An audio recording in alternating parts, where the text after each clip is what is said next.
In the name of God, most compassionate, forever merciful. Assalamu alaikum. We are here with you yet again with a Q&A session with Ghamidi Sahab from the Ghamidi Center in Dallas, USA. Let us begin. Ghamidi Sahab, thank you for your time. We had put a question to you. This is the third session in that series.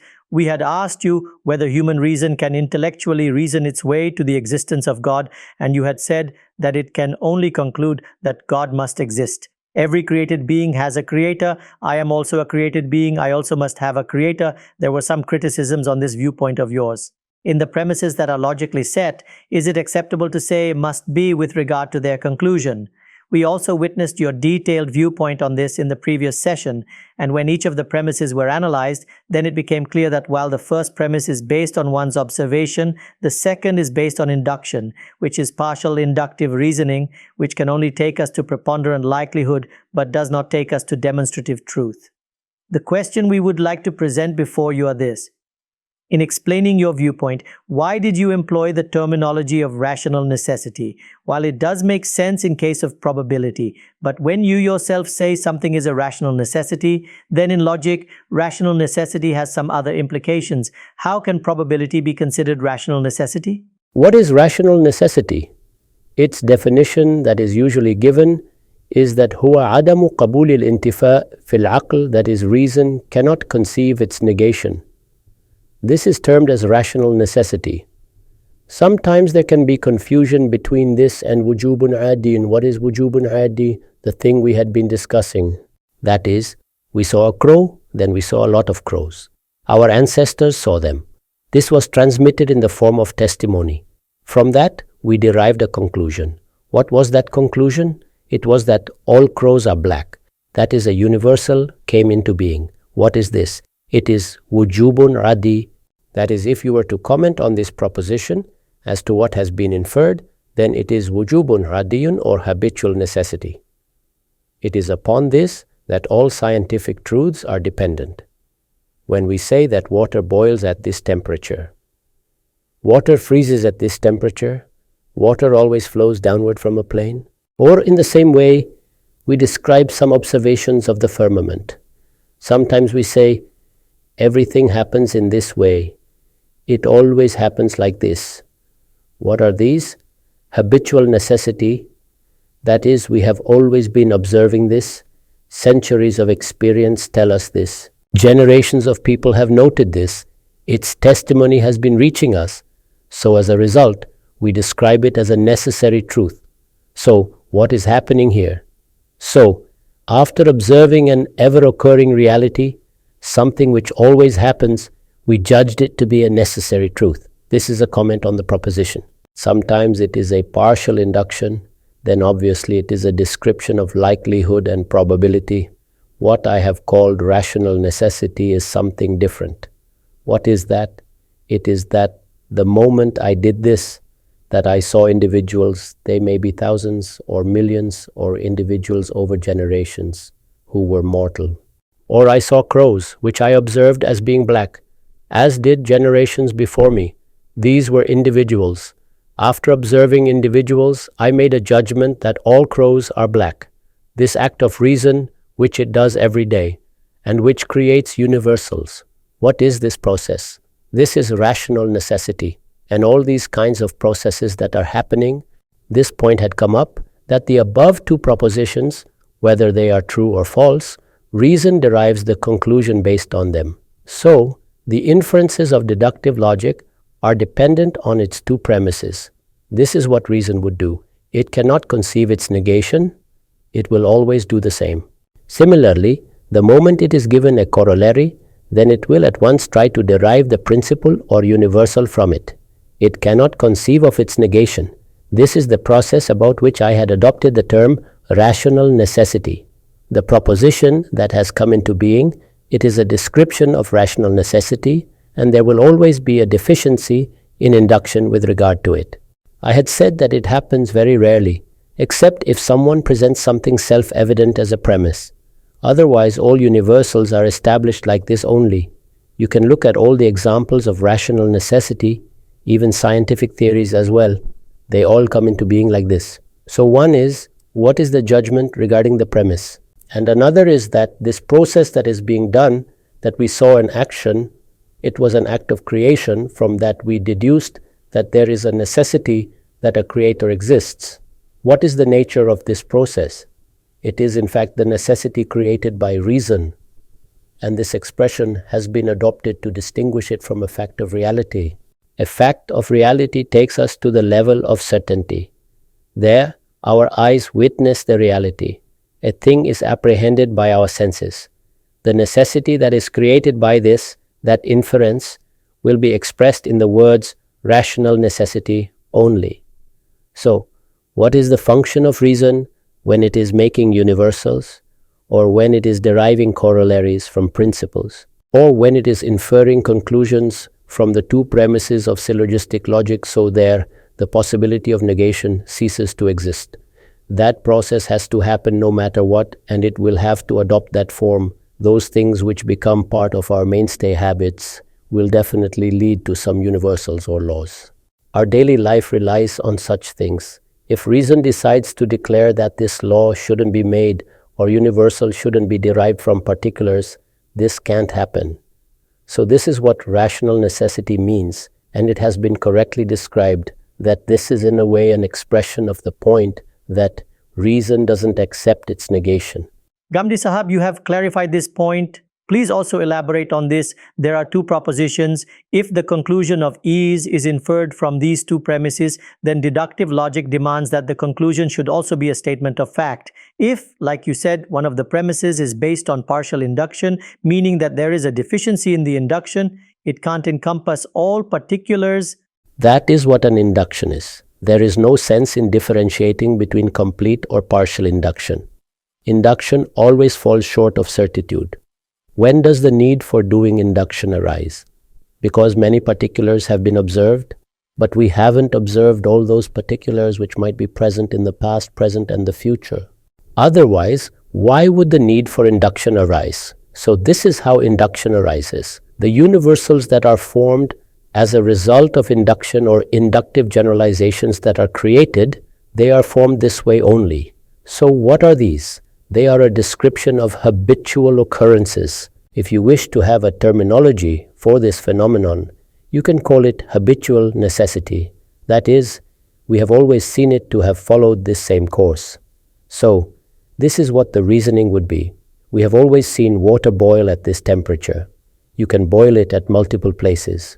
We have always observed it to have frozen at this temperature. So, when you make such a claim, so what are you in fact doing? You make a generalization based on many discrete observations. Regarding this act of converting it into a general statement, reason demands that it has to happen. It is necessary. The proposition that comes into being after converting it into a general can be based on a preponderating likelihood, and there can be multiple aspects within it. That isn't being described here. Okay, Ghamidi Sahab, the point is clear. The result that we derive about that conclusion, you say that reason can take us till must be in such issues. Please do discuss this as well. Ghamidi Sahab, these terminologies, whether they be of logic, philosophy, kalam or jurisprudence, terminologies come with their own baggage. When they are devised, they become meaningful and comprehensive. Is it better that instead of sticking to terminology, we should describe the reality behind something? If ujubun aqliyun leads to a misconception, even though you're describing the whole process, could we then say that the inference that is drawn is based on probability, as you had said yesterday, that it is a preponderant likelihood? There are two which should always be kept in mind.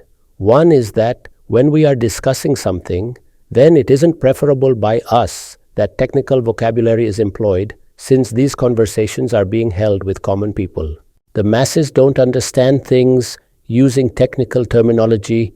If we start relating grammatical terms before them, that this is mafrulun, mutlaqun, or this is tamyizun or halun, that too would bounce off their heads. Before discussing before them, this is the right way, that one must mold one's discussions in an easier vocabulary.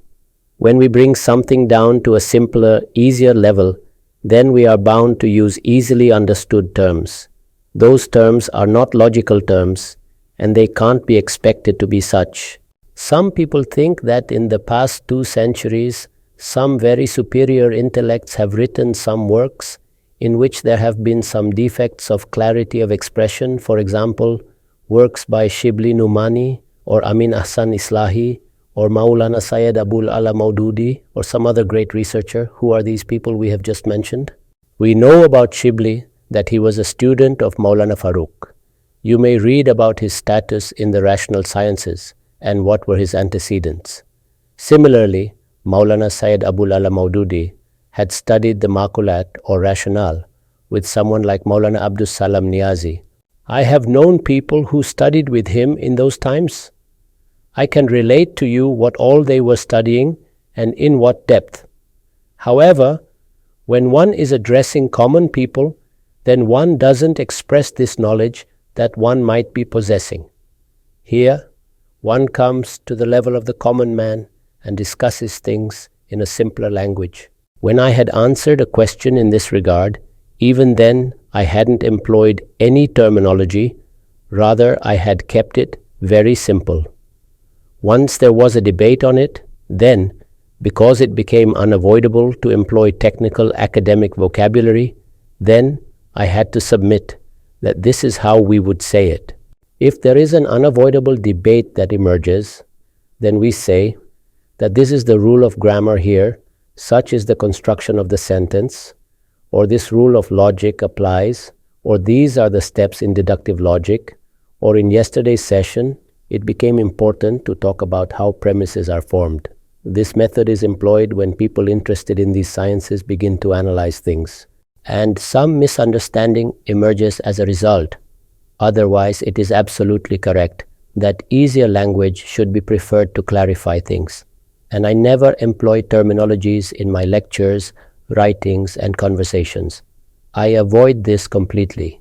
And by using technical terminology, you might be able to satisfy a scholar. A common man might as a result fall asleep, but he doesn't benefit by it, because he wouldn't be able to understand the point. God Almighty Himself has used the style of simple conversation in His book. The Prophet, peace be upon him, used a common style which has been called Arabian Mubin. Whenever one speaks to common people, one should do so like this. Whether it was Shibli Nomani or Amin Ahsan Islahi or Abul ala Maududi, they all decided that they will convey the religion of God to the common people.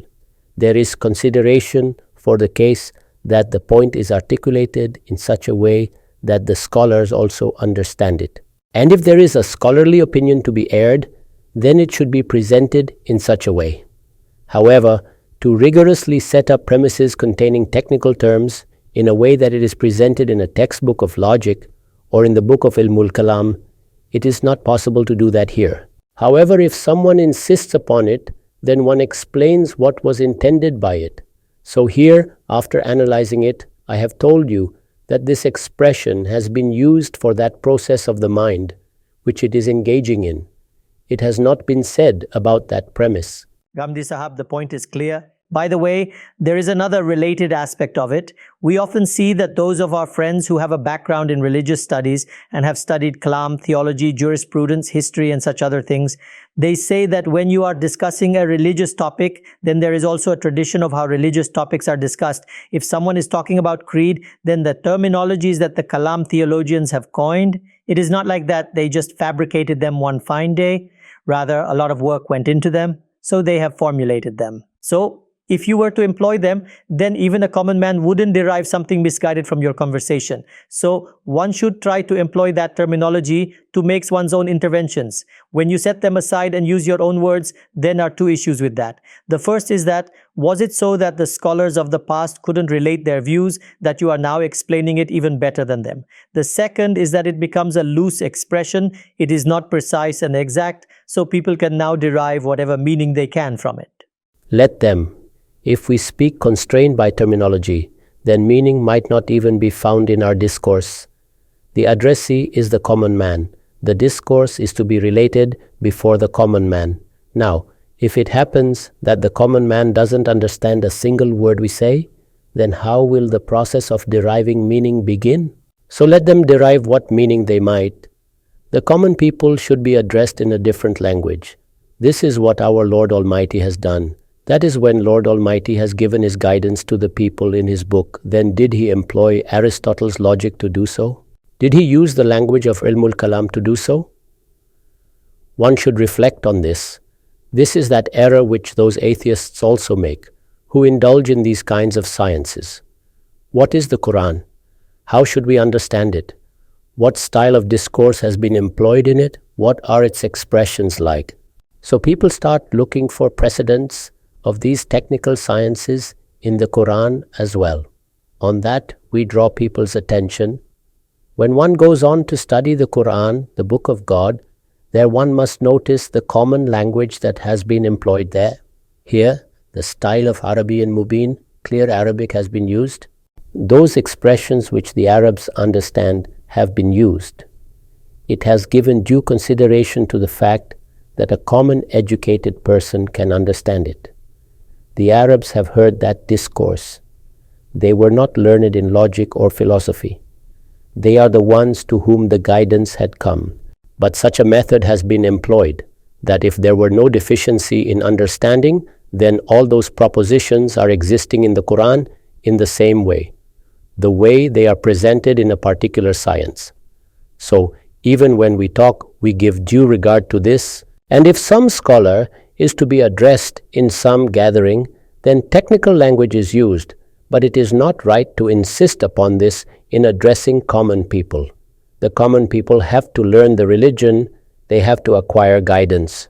If they fall into misconceptions, then it can only happen if they at least understanding some of it. If it happens, then their misunderstanding will be cleared. If a scholar objects on a point, then sometimes one has to force oneself to engage in the kind of a conversation that you are making me participate in.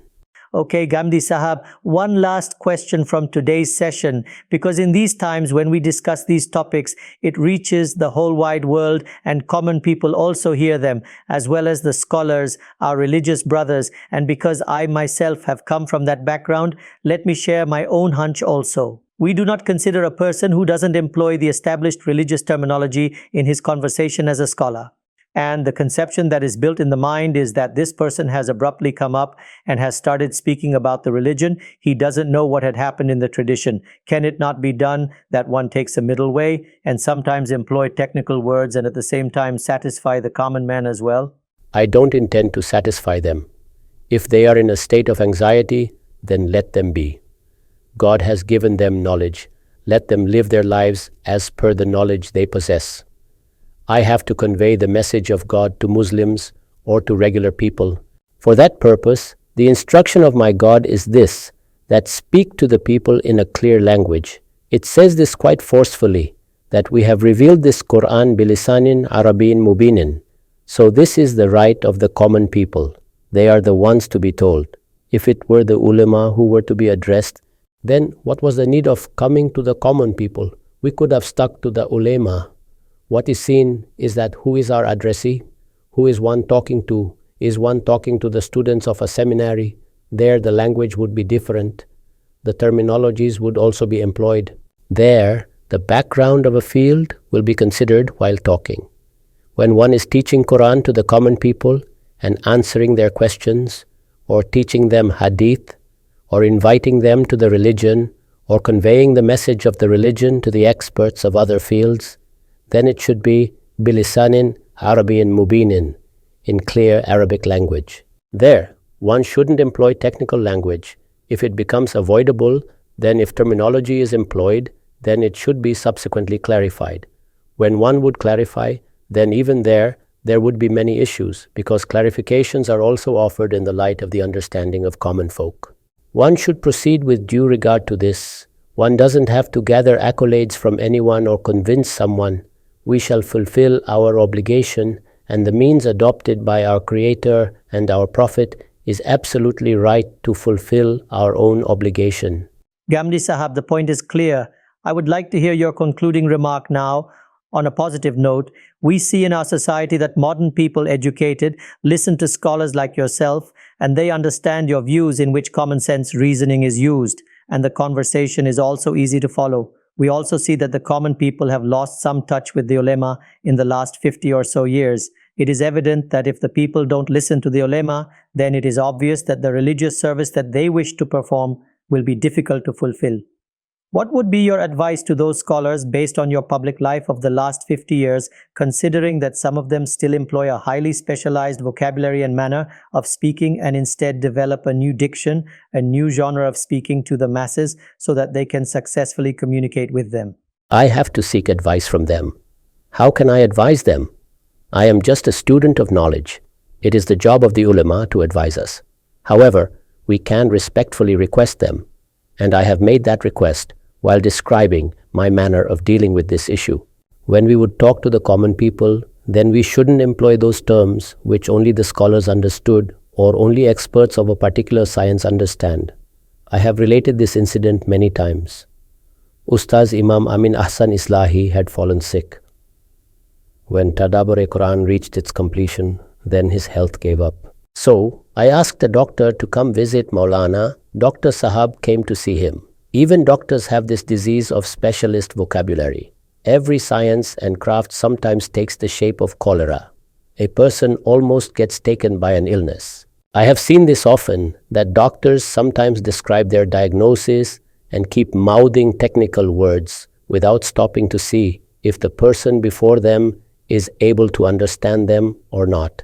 So, the doctor came and sat down, and he asked Maulana to get a sense of his illness. So Maulana responded that I was just sitting after Fajr prayer. I felt some imtilat, then istifrag happened. When I stopped to see, I noticed some amas in the foot, but that's it really. So, you happen to think that such kind of conversation is suitable? Okay, Ghamidi Sahab, the point is clear. Can human reason by itself infer the existence of God where He is or must be? We heard Ghamidi Sahab's views in 3 detailed sessions. Inshallah, we shall take up the detailed reasoning on this question in a different series. Our time ends now. We shall back again at your service. Many thanks for your time.